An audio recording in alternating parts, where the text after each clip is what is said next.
السلام علیکم ورحمۃ اللہ وبرکاتہ.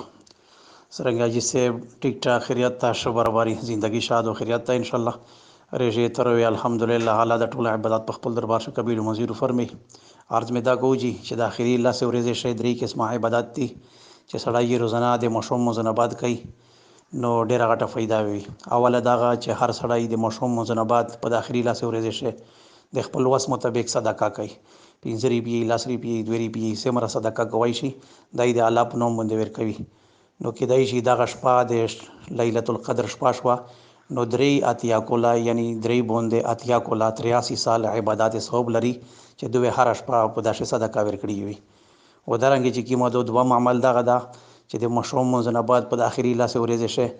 هر ورځ چې کیمه 2 رکعت نفل کول دا کېدای شي دغه شپه چې د کیمه د نفل وکړو د لیلۃ القدر شپه شي نو دته الله رب العزت درې بوندې اتیا یعنی 83 سال الله رب العزت صوب ورکوي. د داسې مثال لري کده په هر شپه چې 2 رکعت نفل کړی وي. او دریمه خبره دغه چې دای په دغه اخري لاس ورځې شه هر شپه شه هر مشوم مزنبات درې ور قل هو الله احد تري نبی علیہ السلام فرمایي چې کیم سړی درې ور قل هو الله احد تر کی دغه مکمل د قران پاک سره ملوي نو دا سړی چې کله دغه درې ور قل هو الله احد په اخري لاس شپه شه هر ورځ د مشوم مزنبات تروي نو کېدای شي دا غشپه لیلۃ القدر شي نو د سړی ته الله رب العزت 83 سال ثواب ورکي چې دای وی هر ورځ د قران پاک مکمل ختم کوي او دته الله رب العزت هر ورځ مکمل د قران پاک ثواب ورکوي. ځکه چې دا خو یقیني دی چې په اخیری لاس ورځ شي لیلۃ القدر شته